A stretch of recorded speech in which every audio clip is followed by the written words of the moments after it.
everyone. Welcome to Tonal Distancing. We're here today with the lovely Union Fool. I know them. I've played with them for a little bit, but this is the current lineup of the band. They're very fun. They're very exciting. I enjoyed playing their music. Devin, it's your brainchild, sort of. And you said it's emo for adults, correct? Adult contemporary emo. Adult contemporary emo, yes. Well, I'll hand it to you to introduce the band, yourself, and then everyone just kind of introduce yourself and tell us what Union Fool's about. Sure. We're called Union Fool. Been playing music for, 4 or 5 years in different iterations here. Shu over here has been my mainstay since day one, basically. And then we joined up with Thomas 2 years ago, maybe, something like that. And he's Tom, not part of the band, though. Yeah. He's getting there. Yeah, he's just tagging along. I've not formally been asked to join the band. But he won't leave. Yeah, he kind of just kept following us around after a while. But he's sick of the drums, so it's fine. Exactly. But Thomas is amazing. We've been kind of unlocking our latest shows and writing and everything. And then Luke joined the band pretty recently, a few months ago, really, 2 or 3 months ago, yeah. So Luke's a super talented musician on his own and is an amazing producer and writer and everything. But we've Union Fool started 4 or 5 years ago, kind of writing songs in my bedroom and put up a bunch of Craigslist and Facebook ads and found Shu from there. I think everyone in this room has been met through Facebook or Craigslist, right? Yeah, I'm pretty sure. You have no other friends otherwise. Probably without social media. Truly, though. It's the simple solution to finding people to play music with, I guess. But I don't know. We kind of play music in the...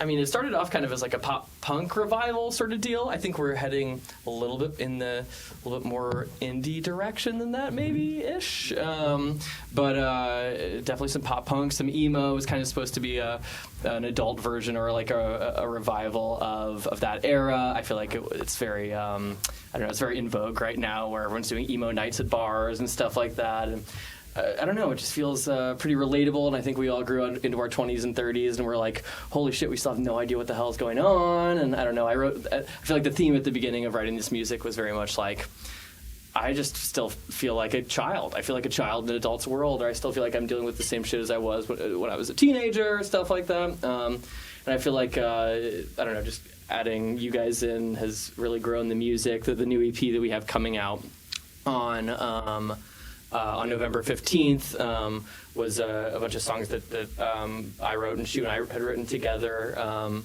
kind of lost my train of thought, but I was going somewhere with that. New EP's coming out, but if you each of you, how have you come into the band? So you guys all kind of met, I think, through various channels on social media, but Shu, you've been the right-hand man kind of since day one. You and Devin met kind of through social media, right? Yeah.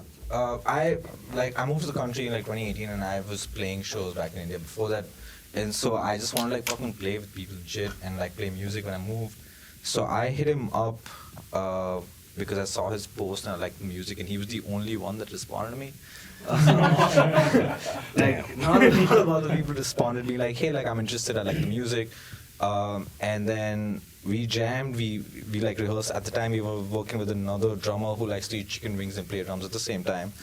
Shout out Lang. True story. Oh, yeah. I could do that. No, you don't want to do that. You don't want you to do that. And then that's how, for me, pop punk wasn't something that I listened to a lot growing up. I have friends who listen to a lot of My Chemical Romance and whatever else that entails and Fall Out Boy and shit, but that wasn't necessarily my vibe. But I hit him up, I like the music, and then we've become friends since then, and now that's kind of how I joined the band. And then Tom or Thomas? I usually do Thomas. Timothy. The formal version of Thomas. Thomas, you're the next senior most member. Yeah. You joined back in 2022, right? I think, yeah. And then how you guys met through social media, but you joined the band. Was there anything in particular that stood out with Union Fool, Devin, and their music that got you hooked? Yeah, I was sort of in a weird spot where I had always wanted to be in a band, and I never had. And I played drums a bunch in high school, however long ago that was, and stopped for a long time. and then I just kind of felt really stagnant, and I was like, I don't know, I'll just go on Craigslist for like the third time ever, and I saw the post and like the description. I was like, this is, if I were to join a band, this was like the Craigslist ad that they would write. So I hit him up, and you didn't end up in the basement. I didn't end up in the basement. I don't know where we are right now. Like we're pretty far underground right now, but Purgatory. Yeah, I feel like we've always been here. But yeah, we met up and kind of jammed, and the music it kind of came to me pretty easily, and so it just kind of felt right. It was really weird. I like wasn't trolling Craigslist for like bands to join. I just happened to kind of look, and it all kind of fell in place, and it's been great. That's sick. And then Luke, is that the same thing? Just trolling Craigslist, or were you searching something out? If Devin can hand the mic over and stop being such a diva, we're keeping that. This is my band. No one can speak for me. Yeah, I just troll Craigslist every day looking for people to hang out with in New York. He's in 17 bands concurrently. But I haven't recorded on any of the EPs. I've kind of been a lonely bedroom producer, introverted, making my own music for years. And I was looking for some people to play my music live, so I kind of reached out on Facebook for a band and a bassist, and she replied. And he came over and we were playing some music, and he kind of said, well, your music sucks, come and play in my band. That sounds exactly like what Shu would say. That honestly is something you would say to someone. I feel like it wasn't like genuine that your music sucks. He's like, oh, you know what? I need a fucking bass player. I gotta neg this guy real quick. No, I'm kidding. So no, he asked me if I like pop punk music and if I wanted to play in the band, and he sent me the music, and I really digged it. So here we are. Yeah. Sick. Thanks, Luke. Thanks, Thomas. Thanks, Devin. Thanks, Shu. It's been really cool to get to know you guys. Have a good one. No. Okay. Let's as we do on the show, we start the show with a toast. Thanks for telling us about Union Fool and how each of you guys kind of came into the band, but we'd like to start a toast to send out positive energy to those that have inspired us, those that we really enjoy their music and everything. So if you have a drink, or if you don't have a drink, please get one now. It does not have to be alcoholic, but it probably should be yours and not an empty can. A toast to the lords and ladies of music. Please be kind to us as we drink and guide us on our musical journey. Shu, who would you like to toast? I'm a toast. This band, The Deer Hunter, this has been an obsession for me for a very long time. It is the Deer Hunter, but it's the DEAR Hunter, which is not to be confused with DEER Hunter. I think it's like fascinating the way that they write music and just like how they've like explored like soundscape and storytelling, and they have a concept. They have multiple concept albums that like link together. It's an obsession that I have, and I keep going back to them, and I've back to listen to them a lot now. So that's my toast. Nice. Thomas? Cheers to them. Cheers to them. Cheers to Deer Hunter, DEAR. My toast is to this band out of Philly called Sweet Pill. They're sort of on the come up right now. No one's surprised that I said that. I talk about them all the time. They're this really cool sort of pop punky kind of band with like a bit of hardcore in there and some math rock stuff. It's really fun music, and it's sort of what I like about it is that it's an expansion on a lot of the music I used to listen to, as opposed to sort of rehashing those ideas. They take them and sort of do new stuff with them that I really like. And their drummer specifically, shout out Chris if you're watching, he's inspired so much of my like the current iteration of my drum style. So cheers to them. Cheers. I guess I'm gonna go a bit more mainstream, but since I'm playing the bass in this band, cheers to Thundercat. Oh, that guy nice. is a sick bassist, and I think if in a few weeks' time I might get there. You're like right there. You're right there. I'm getting there, right? So like 2 months of playing bass. Yeah, 2 more strings. I'll just switch back to the guitar. I listen obsessively to Thundercat. I'm going to see him in a couple of weeks' time, and desperately trying to scavenge some of his bass skills. Nice. To Thundercat. Also going a little mainstream with mine, but Death Cab and the Postal Service did their tour this year. Kind of like it was like the tour of, I don't know, nostalgia or something like that. And Ben Gibbard was such a big, just kind of like who I learned about songwriting from in so many ways. And some of the early Death Cab was just super formative. And I don't know, it's like my dad loves Ben Gibbard randomly, so we talked so about does mine, it. that's And, weird. you know, dads love Ben Gibbard for sure, just like me. But I don't know. Just I saw them in concert, and it was just like, man, I forgot how like fun, carefree songwriting can be. He's kind of like, do you like that? Like whatever. I'm just like, man, the 2000s were a different time. But like, I don't know. Yeah. Anyway, to Ben Gibbard. It's Ben Gibbard. Gibbard. Thank you. He's dad. That's on our. You want me to toast someone? All right. I will go with the Pixies because I've been like just starting radio on Gouge Away by the Pixies. So toast to the Pixies. I've liked a lot of their music, but they're kind of just like a kind of a band that comes up sometimes in my listening stream, but not like something I've really dived deep into. But I've been starting off my radio with Gouge Away by the Pixies. So toast. Yeah, good Manchester band. To Manchester. All right, cheers. Cheers. Cheers, boys. Thank you to our inspiration. But we're here to talk about Union Fool today, so we're going to start the show as we normally do with an intro. Devin, who would you like to intro? What song would you like to intro for the show today? Let's start with BQE. So let's hear it. Bum, bum.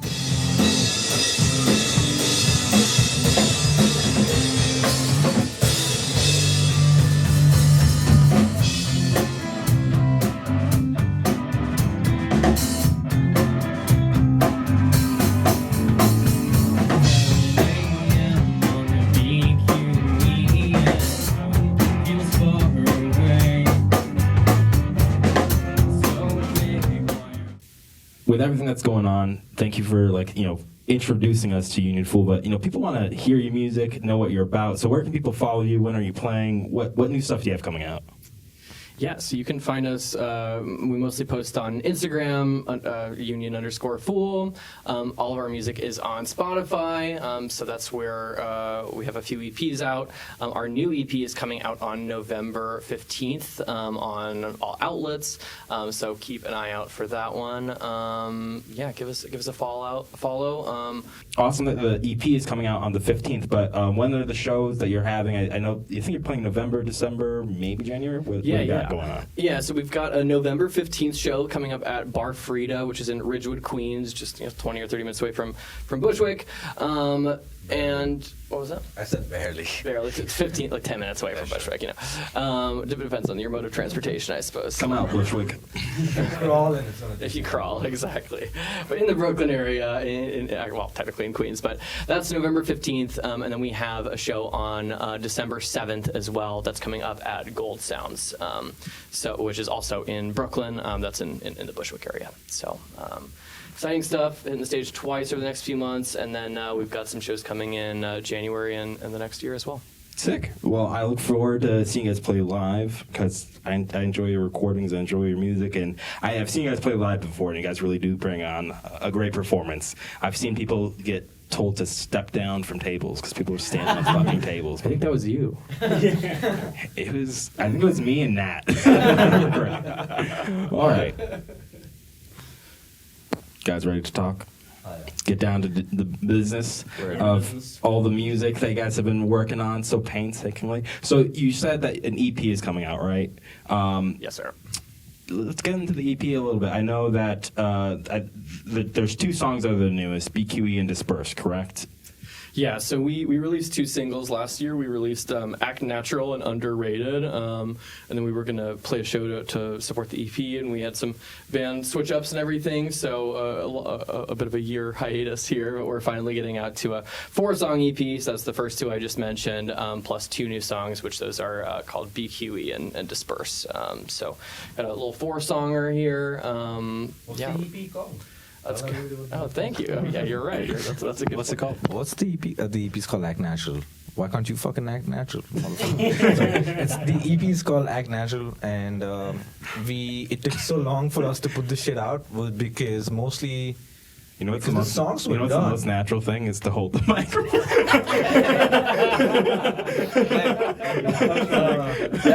I think one of the reasons that the EP just took so long to kind of come out is because we were lazy. The songs were done for a very long time. They've been done for months now, and like recorded, mastered, mixed. I mean, mixed more so than mastered. and we've just not had an opportunity to like release them because we've not had the people to play them with. And so excited to like put this out, but also really excited about everything else. But we'll stick to the EP conversation for now. Yeah, sounds good. Yeah. So, wait, sorry, go on. That's it. Okay, so let's talk about the songs. BQE. I was more familiar with that song initially, and the version you sent for me to listen to was interesting because the first version I heard was very bouncy. And it does get to that bouncy moment, but you guys kind of come in with an edge at the start of the song. What like made you decide to write in that fashion?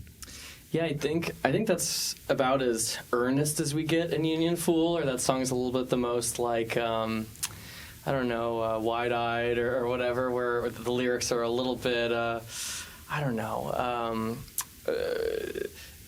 I think we need some rock to balance out the looking up into the sky and wondering what could be vibe of the rest of the song. It's one of my favorites because it's just it's actually the story of like how I wrote the song and everything was I just like had gotten in from a flight to JFK super early in the morning. One morning was like 4:30 a.m. and I got stuck in bumper-to-bumper traffic on the BQE at 5 a.m. and it took me 2.5 hours to get from JFK to Williamsburg. It was just a disaster. But just like, it was a weirdly positive experience because I basically watched the sunrise over Manhattan and we just kept going and going and going. You know, you normally drive really quickly through Brooklyn and Queens and it just goes fast. But just like inching by every neighborhood, just like you really... the complexity of the city hit you and just the scale of it. You know, I lived in New York for 8 years now or something. And Dude, how long were you living in the city when you wrote the song? I think this was like 2 or 3 years ago, so it had been like 5 years. You know, sometimes I worry that I've lost that awe of New York or something. You know, it doesn't quite feel the same as it first did when you moved here. So I think that's what's beautiful about this song is that it's really just like, it's mostly just about how fucking huge the world is and how little you matter. And it's just really just remembering, there's one line in the song is like, my dreams seem important to me, but they're not the end of anything, where it's just like, you're such a self-contained vessel and you have these dreams and hopes and everything. Can you say, what are the lyrics again? My dreams seem important to me, but they're not the end of anything. Damn. And it's just like, you know, we all live in these tiny little worlds where these things are huge to us, but then when you zoom out for even just a millisecond, you just see that, like, it's so superfluous and our lives are so fleeting and the things that really matter, you know, sometimes you just gotta zoom out and there's just so many people in the world, you think that you matter so much. It was just a humbling, helpful experience to just like really understand your place in the world. And I think it's fun to return to that song and kind of put yourself in that place. I think to your original question, we kind of added that rock in the beginning because the lyrics are so like, you know, that they're really trying to explore this deeper concept. And I think we got very I don't know, it got very songwritery, very singery, and we wanted to just make it a little bit of a bop on top of that. Yeah, and I don't think know if it you was, guys have anything to add to that. I want to add something. I think like, it was super interesting because the way the song was recorded, also when I heard it, was very different from what it is, what it sounds now. And then we played it like that for a very long time. And I don't remember exactly what happened about like why we decided to change it, but we had, and we could talk about this a little bit, but like we had already recorded these songs with a drummer who had programmed the stuff because Thomas wasn't on it. But we had already like worked with all of those parts, and then we decided, I think in rehearsal, that we wanted to change it up and like change up the intro and like change up parts towards the end. And Devin was like, dude, like we've already recorded the song, these are the parts that we have, how can we kind of like make sure that the way that we play the song live also is represented in the song on the EP. And he just sat down, took parts from all of the other shit, from like all the takes that we have from the drummer, because this is an Upwork or whatever 5-hour drummer that we had kind of like gotten this with, shout out to him, living in Australia or some shit.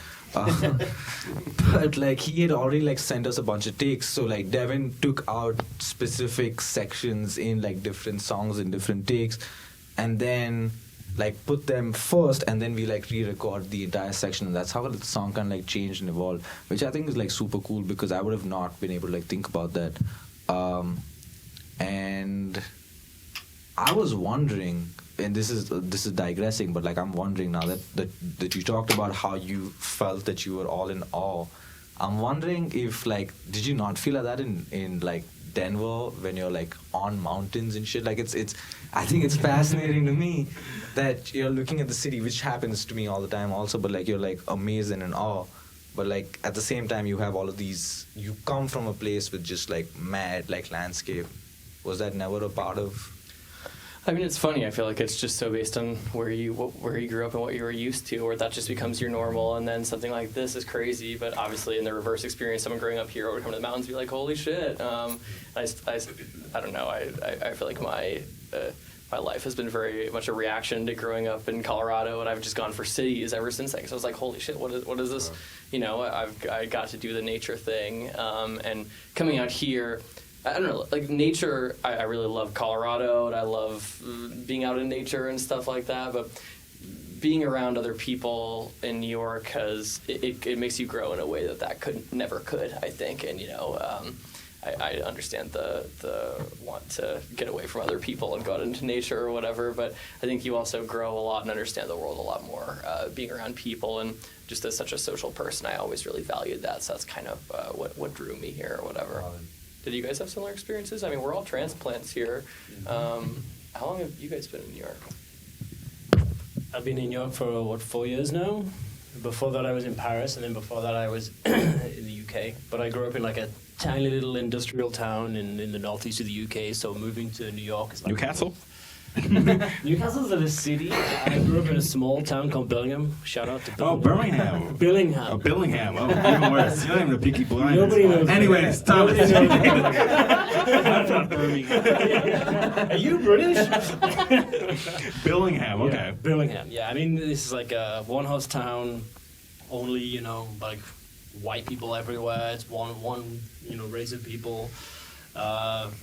Billingham's a great place, but, you know, coming to New York and experiencing so many different cultures and, you know, so many different mindsets is eye-opening, at the same time. How does New York compare to Paris? Wrong answer. No. Paris is a very cool city. Obviously, it's super Just kidding. beautiful. It's a good place to visit for 6 months, but after 2 years, that place gets tiring. Interesting. Do you think you're going to get tired of New York, or...? I've been here for 4 years, and I'm not tired, and I was tired of Paris after 2 years. Okay, interesting. And then, Thomas, you came to New York also from... Yeah, I'm from Houston, Okay. Texas. I'm from a white suburb outside of Houston, Texas, called Katy. Shout out, Katy. You're not very fun or cool. I sort of grew up in the suburbs, like so suburban, and so sort of the debate about like mountains versus city. I was kind of in awe of both when I was growing up because I was just so in the middle. But now I kind of feel, after being in New York, I've been in New York for like 5 years. Now I feel sometimes if I like go camping upstate or something, I get really anxious being out in the woods because I'm like, normally there's like hundreds of people around me. If something goes wrong, one of the people's going to be nice and help. If I like fall in the woods, I'm just gonna die.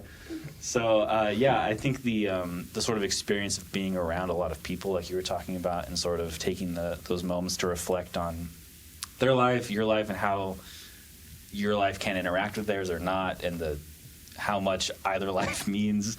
It's like a cool way to sort of break out of the monotony of kind of, I guess, where I grew up. Didn't mean to shit on you, hometown. Sorry. Our hometowns are pretty cool, though. Just to like. Yeah, we love. We're not shitting on our. We all love come each from other.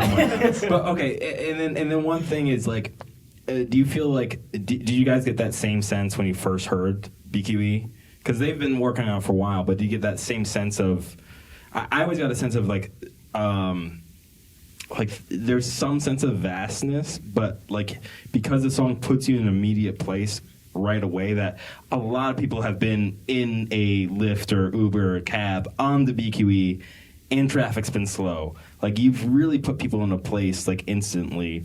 I didn't necessarily, again, I'm not like the best at like listening to lyrics and like really unraveling them, but did you guys get that sense of it? I got the sense of the placement and kind of that place is a really great place to think of the expanse of it, but did you guys get that same expanse and depth that Devin wrote? Yeah, definitely. I feel like the whole first verse is like a description of a little scene that like kind of connects really like easily, you know. You're just like 7 a.m. on the BQE and you're like, okay, I kind of get like it just makes sense, you know. And then you've got the like cool ass dad rock riff under it, and and it all comes together really well.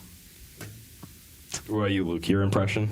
No, absolutely the same. I mean, I've driven down that BQE so many times in deadlock traffic, so it totally speaks to me, like looking out of the city and, you know, to your point, you know, everyone's little issues they think they think it matters so much, but when you look out into that giant city, you know, there's so many people here.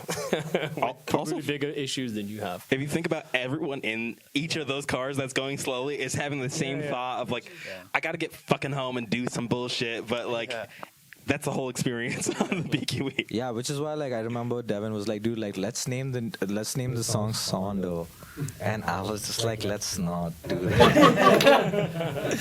Because I mean, like the meaning and all of that, like for sure, like all of it makes sense. But I'm just like I feel like the term by itself, similar to Kintsugi, is like just been overused and just like mainstream. I want to name my EP Kintsugi, and I probably would because I don't give a shit. But I don't necessarily want to be part of a band that has a song called Sondo. Get out. You don't need it. So for reference, Sonder is the name. I thought I was like really clever coming up with a song about this like concept of feeling small in the world. My friend is like, one of my friends from Colorado was like this really good sculptor, and she made this insane sculpture with these like fucking faces, just like this beautiful, I think it's like metal or something sculpture. And I was like, what's it called? She's like, Sonder. It's like about feeling like really little in the world, seeing how much everyone else matters, how little you matter. I was like, God damn it, that's the fucking name of the thing. But then to your guys' point, I think you guys correctly were like, well, no, like the song is kind of about it's about the storytelling, or it's about putting someone in that place, and like that's BQE as a name links that much better than this name for this abstract concept that is a little bit more ambiguous, you know. Especially if you're always in New York City. Exactly. I realized this entire time we've been talking about the BQE as if it's like common knowledge. Like everyone outside of New York is like, "What the fuck are you talking about?" Don't look it up. It's the Brooklyn Queens Expressway. 278 Interstate. We talk about BQE a lot, and I'd love to talk more about that song, but like I want to make sure we get to talking also about Disperse, and then I actually want to not start necessarily from the recording, but from the perspective of you two, Thomas and Luke. How did you like kind of put your own spin on the song? Like, is there anything specific that you really try to bring out in the song, or you didn't see what was there? I feel like I heard your bass part, Luke, kind of come out when you were playing it with the band, which I think is always like a great little addition to almost play like lead bass, essentially. Yeah, well, I mean, I'm a guitarist. I've pretty much tried to retrofit my guitarist skills onto the bass, but I force myself to play with like the classic bass fingers. So Boring. You gotta put it in thick, man. It's a learning experience. No, I mean, I guess my influences are much more kind of like disco and funk than, you know, this band specifically. So I guess that's kind of what I'm bringing a little bit more to the band. I think bit by bit, in a couple of years' time, we're just going to be like a Parliament cover band. They don't know yet. That's your goal. But it's happening. Just maggot brains, front and back. Yeah, exactly. No. I mean, I guess that's kind of what I'm bringing a little bit is, I don't know, maybe a little bit more funk and groove on the bass lines. Would you agree? The angst is fun, but like, can we have a little actual fun here? Fair enough. And then Thomas, what do you kind of bring, or what did you see and bring out in the song, or try to? Yeah, when I was first learning sort of the catalog when I first joined, I had, you know, the recording of this song to work with, and they had the drum track from the Fiverr drummer or whatever, which sounds great. So it was sort of a weird thing to sort of fit in. I'm like, you know, I don't understand why he plays that right there. Not that it sounds bad, but it's like, that's not how I play. Yeah. So sort of, I had to run it by Devin and Shu and be like, is it okay if I just kind of play this how I would? And I feel like I make it a little heavier. Yeah. Especially in the instrumental chorus kind of thing. I do sort of a big crashing thing on the rides and crashes, and we like coordinated these coordinated hits that happen every couple bars. So I guess in the way that Luke is making us funkier, I'm making us heavier and more aggressive. It's true though. Yeah, so The foundation of the band that like once. yeah. So we'll see where that takes us. No, but it's sick. I feel like generally with like Thomas, I feel like he's a fucking beast, and it's been like even, and this is not the song that we're talking about, but like even Zero Sum Game or whatever the like the stuff that you do with the double bass, I mean with the bass kicks and you know how we kind of come in the chorus, like all of those hits and like it's so coordinated. I think like you add such a heavy but like syncopated element to all of this shit, which I think is fucking sick. I think we all know Papa Wolf is the Papa glue Wolf. that holds us all together. He's been outed, Papa Wolf. Inside joke. Yeah. Coined it today. You just said that for the first time. Yeah, I think like even just hits in the way that he does with like a lot of like syncopated bits, we've kind of like been able to figure that out and like it sounds good. One of the things that I want to do is have like a heavy like delay acoustic but like clean section, which you will hear in the record, but like you don't hear that on like live. And I think where I struggle with Devin's playing is that he's using a lot of like general chords, and I want to be able to like take up a lot of the space around him. And I'm not a great guitar player, so like it's hard. Don't for me even say that. Don't it's hard. nag yourself. No, fuck that. It's hard for me to be able to do that because I don't have. But where I think like my sensibility goes is in able to like expand the soundscape a little bit if I can do that comfortably. And I felt like with Disperse, that's one of the songs that I'm able to do that. Even like the second verse is so interesting in the grooves that it plays and like the stuff that we try. All of that happens because like my part, I love my part. It's not great, you can't hear it very well, but I love my part, and like it's only because of what like Thomas plays. Like that's why like the part I write because of that, and I think that's. Well, I think Thomas totally set the tone on that the second verse of that song. I mean, I'm just seconding, like, I feel like Thomas put so much thought into every little piece of it, and it really makes these things more than the sum of their parts and stuff. And I mean, I don't know, like, I think the story of Union Fool a lot has been just like, I mean, you mentioned earlier like being a lonely bedroom producer, like that was totally where I was coming from. And the first EP of our music, like Misery and Steph and Don't Reply, are what was just me recording in my bedroom. I think I got my friend from Colorado to record drums to it or whatever, and it was like a very active effort. I think we're all on the same page where we were like, we've all played some music in the past, but wanted to get other people's influence in, because just being a self-contained machine is like, it's fun because you get to write whatever you want to, but after a while you just run out of fucking ideas and you just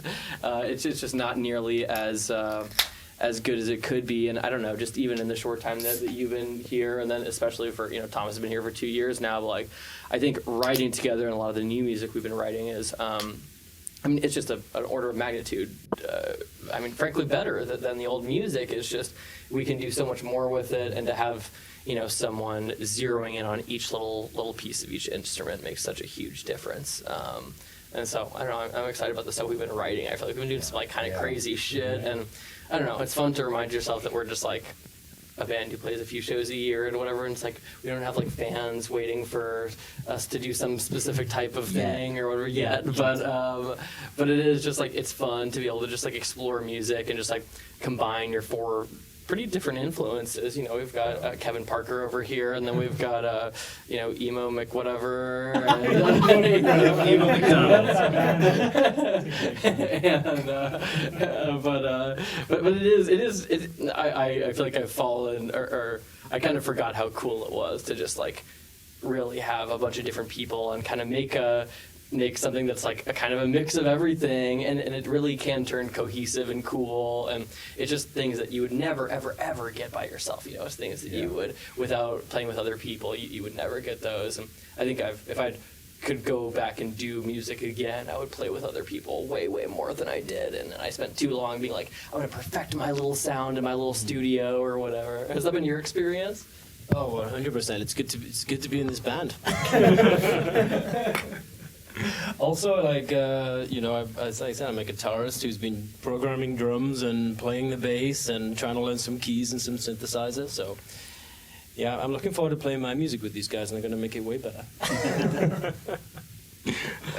Dual band. Dual band.